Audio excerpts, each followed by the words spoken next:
Hi, so this is Chronicles of Lisa's life. Just kidding. I am at the top of Koko Head staircase. I don't know, staircase of doom. Koko Head staircase of doom. Just hiked up here, and I met a woman and her daughter, and we started having a great conversation. The woman was divorced for 5 years now, and the daughter's 27 and never married. And so I was asking him some questions just about their experience and how the journey has been for them. And it also brought up this morning, so I had a phone call from a friend today, and she said to me, Lisa, how are you doing? And I said, I'm doing good. And she said, yeah, I see you're like Instagram good. How are you doing? And I thought, well, there's definitely some truths I haven't told, and I'll tell you why, and then I'm going to tell you the truths. So I think, well, I'll tell you the truth. I'll tell you why I haven't told them. No, just kidding. I'm going to tell you in the opposite order. So one of the reasons why we don't tell truths is, I mean, we all have our own reasons, but one of the reasons why I haven't told all the truths or all the information is because when I share something, or if I were to share some of these things, people would perceive it as there's something wrong and not just something that you're experiencing. So let me explain that a little bit more. So there's some hard things about being 45 and single. And not just 45 and single, I mean 45 and divorced, I think, and it could be for any age, but I'm just going to speak to what I know. And I know that being 45 and never having lived on my own, there's been some adjustments for that. And it's so funny when people say to me, oh, I'm jealous and you get to do whatever you want. And, you know, you don't have to answer to anybody and the sky is the limit. And, you know, like, okay, somebody from the outside looking in is always going to look at the positives. And then when you're in it and you're experiencing it, I'm going to get my water out while we're talking because I just hiked clear up this hill and I am so thirsty. But when you're in it and you're experiencing it, it can feel different, right? It can feel different. And nobody knows how to speak to that necessarily unless they've maybe experienced it. And even at that, we all experience things in different ways. And I think what we're so afraid to say is that sometimes it sucks and sometimes it is hard. And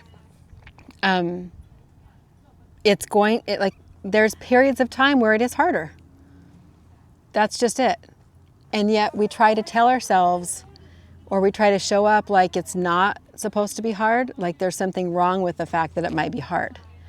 But really it's just, sometimes these transitions, they are hard. You're doing things that you haven't done before. You're experiencing things you haven't experienced before. And there's a lot that comes with that. There's a lot of life change. There's a lot of emotion. There's a lot of, good and bad emotions that come with it. There's finding your place in your own world. It's like reestablishing yourself. I feel like I'm kind of going off the rails in how I'm explaining this to you because I think it's kind of hard to articulate. But as I was hiking up the stairway today, the stairs, oh my gosh, so many stairs. So as I was hiking up Koko Head staircase today, and it's about 1,000-foot elevation gain, and it gets to be fairly straight up. It's like an old railroad, rail tracks. Anyway, so the whole thing stairs. And it's hard. And I got about halfway, a little bit over halfway up, and I started thinking, okay, the second time I do this, it's not going to suck so bad. Like it's not going to be so hard. This time it feels really hard. The second time I do it, it's not going to be so hard. That's what I was thinking. And then I started thinking about that with everything that's happening in life. And of course it's hard. I've never done it before. And there's things you've never done before. And so we don't give ourselves enough love and grace and understanding and compassion and patience in the experiences that we're having and not rushing ourselves through them. And not rushing ourselves through the emotion, not needing to get to the other side of it too quickly, and just every day finding our way through it. We don't do that enough with ourselves. I think that we see things outside of us that say you're supposed to look and feel this way, and so then we get to be in a rush to look and feel that way. So I guess this message today is to just share, have some grace and love and compassion for yourself when you're experiencing something that you've never experienced before. You don't know how long it's going to take. You don't know how it's going to feel. You don't know how long it's going to feel like that. You don't know all the steps. And our job is to just wake up and take it one day, one step at a time sometimes. And that's our best. And sometimes our best is sit on the couch shedding some tears. And sometimes our best is we get outside and we go hiking. And sometimes our best is, our best is always going to look different. And that's beautiful. That is the journey of life. That is finding joy in the journey, because joy in the journey doesn't mean that you're joyful or that you are like perma-smile all the time. That's not what joy in the journey looks like. Joy in the journey looks like you're in the game. You can have love and compassion and understanding for yourself, which also helps us have love and compassion and understanding for all of the people around us that are also experiencing things that we don't understand. I woke up today, I think I'm definitely a little emotional. I woke up today to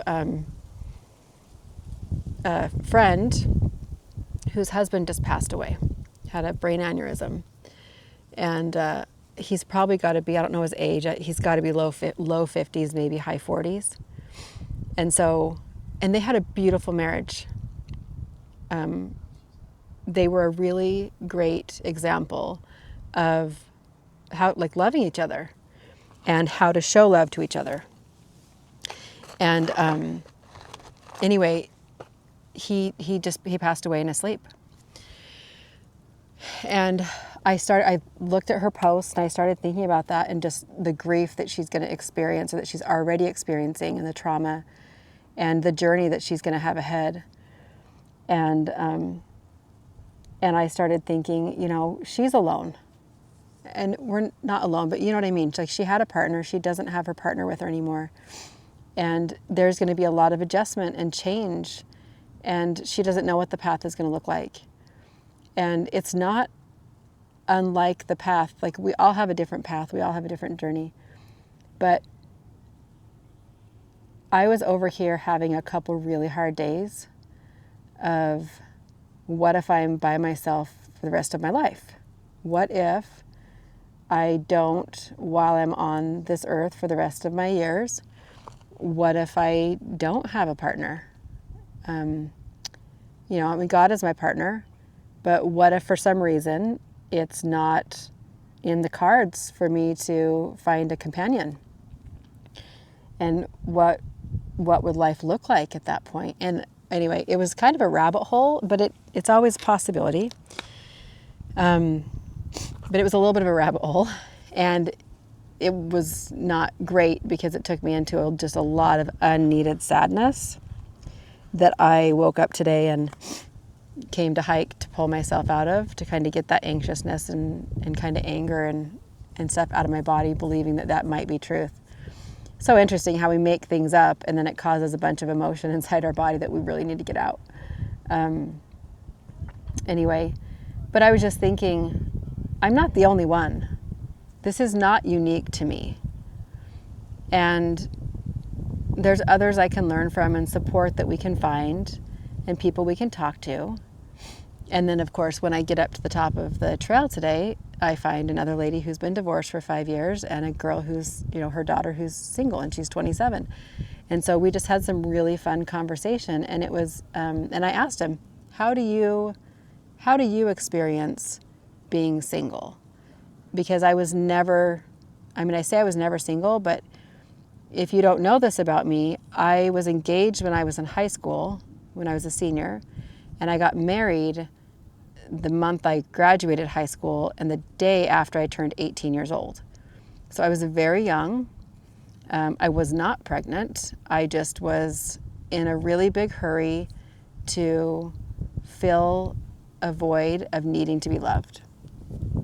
I know that now. I didn't know that then, but I know that now. And so I thought that, right, that was going to fill that void. And it doesn't mean I didn't love the person, but I was needing that person to fulfill something in me that I didn't realize was there. So I've never lived on my own. This is a new journey for me. And it's not always, I don't know, I say it's not always easy. And from the outside looking in, you can all have all your opinions about it, but we all struggle in different ways for different reasons. And I just want you to know, I'm not without the same struggle. I know I've shared a lot and I've been very transparent about my journey.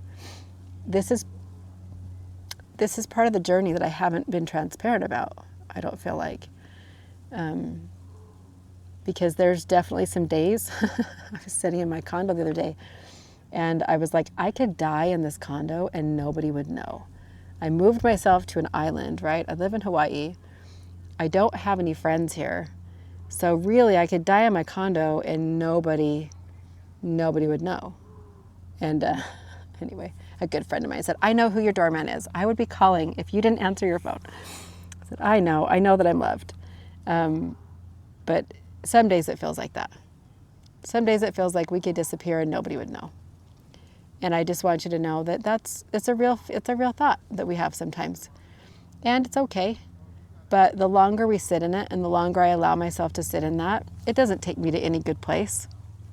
And so I have to make a conscious choice to get up and shift the way that I'm thinking and how I'm feeling. I have to make a conscious choice, because when you do hard things, when you're doing hard stuff and things you've never done before, it's not going to be automatic that you're going to go to let's be positive or let's pull ourselves out of this. That's not going to be your natural reaction. I mean, if it is, kudos. But it's a good possibility that that's not your natural reaction. Our natural reaction is, this sucks. This is hard. This isn't fun. I don't want to do it anymore. That's the natural reaction. And then we can find our ways to find our center. Saying my prayers helps me find my center.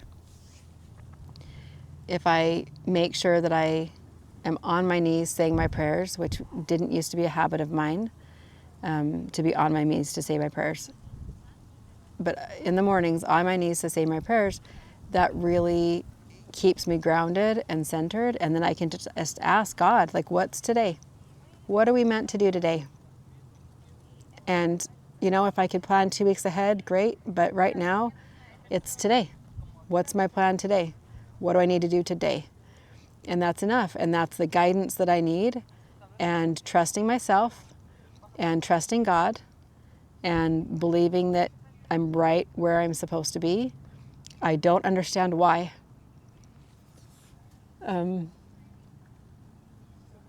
There's some inertia. Is that the right word? We're going to call it that. Momentum that came behind a lot of the choices that I was making that have led me to here, that led me to Italy, that led me to flipping the property that got me the cash to buy the condo in Hawaii, that led me to moving to Hawaii, all of these different things that I've done that seem like the most amazing, bad A things that you could possibly do. And they're amazing. And then I get here and there's still some days I go, I don't understand why I'm here. I know I'm supposed to be here, but I don't get it yet. Like, there's little glimpses of little blessings that have come while I'm here, but the full spectrum of, like, I don't really know what this chapter of my life looks like.